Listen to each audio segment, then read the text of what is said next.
नमस्कार व्यूअर्स, मैं हूं अमीश देवगन और इस समय मैं मौजूद हूं उत्तराखंड में, जिसे देवभूमि भी कहा जाता है। वो भूमि जो तर्पण और अर्पण की भूमि है। और मेरे साथ मौजूद हैं भारतीय जनता पार्टी के हैवी वेट मीडिया हेड है, भारतीय जनता पार्टी के राज्यसभा सांसद रह चुके हैं और मौजूदा में लोकसभा प्रत्याशी हैं पौड़ी गढ़वाल से। बलूनी साहब, स्वागत है आपका। बहुत धन्यवाद। पहला सवाल, जब मैं पूरे इस रास्ते से आ रहा था, इतना लंबा सफर है, पहाड़ों का रास्ता है, कठिन डगर है। आप तो राज्यसभा में थे, राज्यसभा की सीट छोड़कर लोकसभा लड़ने आ गए। लोग कहते हैं राज्यसभा मिल जाए, आपने बोला लोकसभा मिल जाए। कोई भी आदमी अगर राजनीतिक आदमी है, उसको मातृभूमि की सेवा करने का मौका मिले। ये गढ़वाल के पहाड़, जहां मेरे पुरखे जिन पगडंडियों में चले हैं, उन पगडंडियों का कुछ भला करने का, कल्याण करने का मौका मिले, तो इससे बड़ी बात क्या हो सकती है। जी चलिए, अब बैठ के बात करते हैं।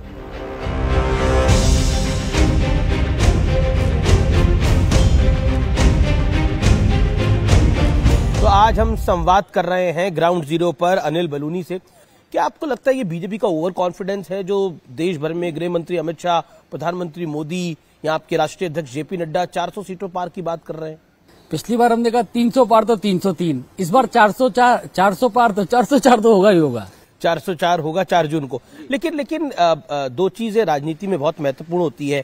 एक होता है कि लगातार जो लेगवर्क होना है और दूसरा होता है ओवर कॉन्फिडेंस। क्या ये जो अति आत्मविश्वास की बात है?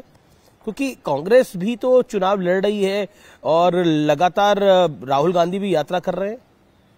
देखिए, मैं कांग्रेस पे खैर बहुत बोलना नहीं चाहता था, लेकिन आपने जब शुरू किया तो मैं बता देता हूं कि उत्तराखंड में 5-0 था, हिमाचल में 4-0 था, हरियाणा में 10 की 10 थी, दिल्ली में 7 की 7 थी, राजस्थान में 25 की 25 थी, गुजरात में 26 की 26 थी, मध्य प्रदेश, छत्तीसगढ़, झारखंड, बिहार, सब जगह आप देखिए।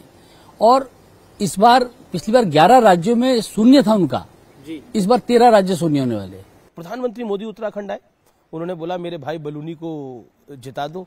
तो क्या आपको लगता है कि, और अजय भट्ट की बात मुझे याद आई, अजय भट्ट ने एक कार्यक्रम में बोला, जो मैंने सोशल मीडिया पे उसको काफी वो वायरल हो रहा है, कि आप मोदी जी के राइट हैंड है और अमित शाह के लेफ्ट हैंड है।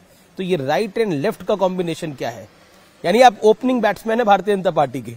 नहीं, देखिए क्या है, हमारे यहाँ तो प्रत्येक कार्यकर्ता और प्रत्येक प्रत्याशी वो मोदी जी का राइट हैंड भी है, अमित भाई का लेफ्ट हैंड भी है। एक और सवाल कि प्रधानमंत्री मोदी आए यहाँ पर और उन्होंने जनरल बिपिन रावत की बात करी, उससे पहले आपने भी जनरल बिपिन रावत की बात करी। क्या आपको लगता है, और कांग्रेस का कहना है कि अनिल बलूनी और प्रधानमंत्री मोदी गड़े मुर्दे उखाड़ने का प्रयास कर रहे हैं, जनरल बिपिन रावत के विषय पर पॉलिटिक्स करने का प्रयास कर रहे हैं, और बीजेपी कह रही है कि शर्म आनी चाहिए कांग्रेस को सैनिकों के बीच में जाके वोट मांगने के लिए? अच्छा, आप बताइए, इस भूमि से, जहां बैठे इसी भूमि से देश का पहला सीडीएस जनरल बिपिन रावत, और आप खुद स्वीकार भी करेंगे कि जनरल बिपिन रावत के शौर्य पर प्रश्न चिन्ह नहीं उठाया जा सकता। और वाकई उस जनरल बिपिन रावत से आसपास के जो हमारे शत्रु हैं वो थर-थर कांपते थे। और अगर जनरल बिपिन रावत को गली का गुंडा कहा जाएगा तो इस भूमि के लोग पूछेंगे नहीं, ये पूछेंगे नहीं कि हमारे बेटे को तुमने कैसे गद्दार कहते थे, हमारे बेटे को क्यों आप गली का गुंडा कहते थे, क्यों उनको डरपोक बोलते थे, कभी उनके शौर्य पर प्रश्न उठाते थे। तो जब ये सारे सवाल हैं तो इस जमीन के, इस भूमि के लोग क्यों नहीं पूछेंगे? गढ़वाल के बेटा था जनरल बिपिन रावत। आप तो उनके गांव तक पहुंचे, आप तो योगी जी के गांव तक भी पहुंच गए। अच्छा, वो सब आपकी कॉन्स्टिट्यूएंसी में आता है? मेरी लोकसभा का हिस्सा है। और जनरल बिपिन रावत का जो घर है, छोटे से गांव से देश का सीडीएस बनना, वो हमारे लिए तीर्थ भूमि है, वो हमारे लिए किसी भी तीर्थ से कम नहीं है। मैंने जाके वहां मट्टी को सर पे लगाया है और मैंने प्रणाम किया है ऐसी मट्टी को जहां से देश का इतना बड़ा सेनापति निकला हो। एक और सवाल, ईडी का क्या आपको लगता है बेजा इस्तेमाल हो रहा है? ईडी और सीबीआई का, जिस तरह से विपक्ष बार बार आरोप लगा रहा है। देखिए, हर चीज के बारे में, अगर जितने मामले आपने बोले, अगर सब लोगों को आप मेरिट पे देखेंगे तो आपको दिखेगा कि यहाँ भ्रष्टाचार हुआ है। और मोदी जी के शासनकाल में, मोदी जी के प्रतिनिधित्व काल में, हमारी सरकार में 0 टॉलरेंस है भ्रष्टाचार के लिए। और आप ये बताइए अमीश जी, अगर एक सांसद के घर 400, कांग्रेस के सांसद को 400 करोड़ रुपए कैश मिले, लोग नोट गिनते गिनते थक जाए, कई दिन लग जाएं, तो ईडी कार्रवाई ना करे। अनिल जी, आज आपके साथ हम पूरा दिन बने हुए हैं और जानने और समझने की कोशिश करेंगे कि पौड़ी गढ़वाल की कॉन्स्टिट्यूएंसी के अंदर अनिल बलूनी की क्षमता कितनी है।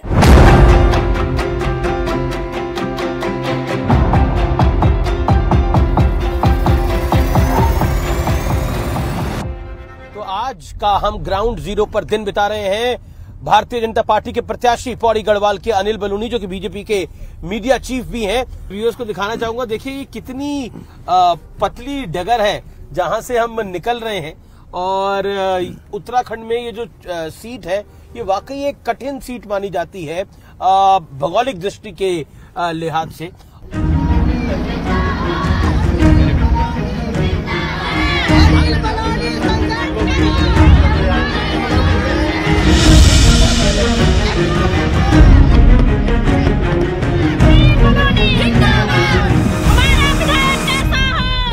आज का पूरा दिन हम बिता रहे हैं ग्राउंड जीरो पे, और ग्राउंड जीरो में हम मौजूद हैं उत्तराखंड की पौड़ी गढ़वाल लोकसभा सीट पर और समझने की कोशिश कर रहे हैं कि जो नरेंद्र मोदी फैक्टर है वो कितना ग्राउंड पर है।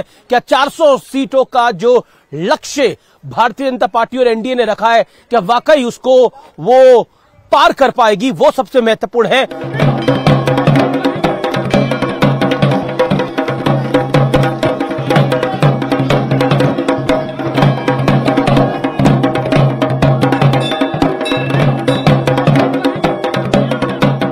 पहुंच गए हैं घंटाकरण देवता के द्वार पर।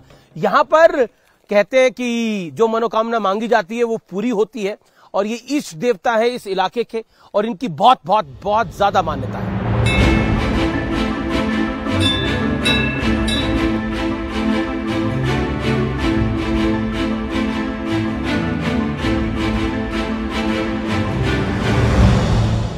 तो बलूनी जी, ये गांव वालों के इष्ट देवता का मंदिर है जहां पर अब इस समय हम खड़े हैं, लेकिन क्योंकि मंदिर की बात हो रही है और हम मंदिर में खड़े हैं, तो राम मंदिर को लेकर भी जबरदस्त राजनीति हुई और आरोप लगाया गया कि बीजेपी अपने हिसाब से उसको कर रही है।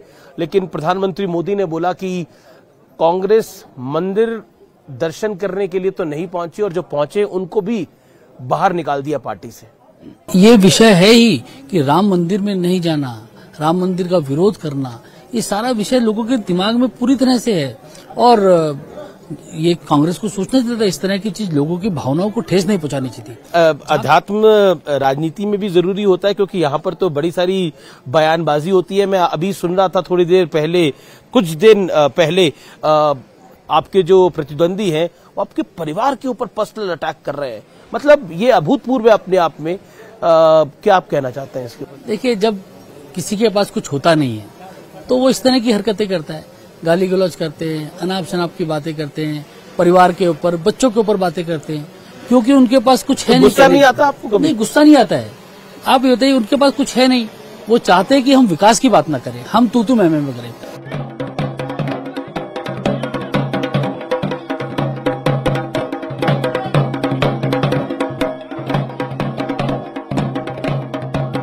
तो ये मंडुए की रोटी हम खा रहे हैं, मोटा अनाज जिसे मिलेट्स कहते हैं।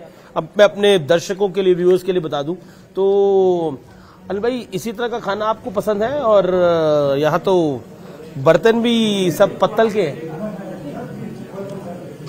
मैं आपको आनंद आ रहा है? सच बताऊं जी, मैं जब बाहर भी रहता हूँ तब भी मिलेट खाता हूँ। चलिए, आपने आज हमें अपना इतना समय दिया और इतना वक्त दिया, इसके लिए आपका बहुत बहुत शुक्रिया अनिल बलूनी जी।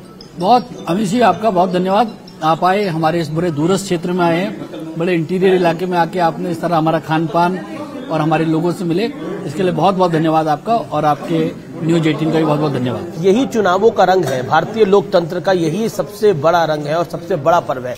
इसलिए मैं हर बार अपने दर्शकों को कहता हूं कि आपका वोट बहुत बहुत जरूरी है, इसलिए वोट अपना जरूर डालिए। तो फिलहाल इस खास एडिशन में इतना ही। उम्मीद है आपको पसंद आया होगा। ग्राउंड जीरो से हमारी ये रिपोर्ट। नमस्कार।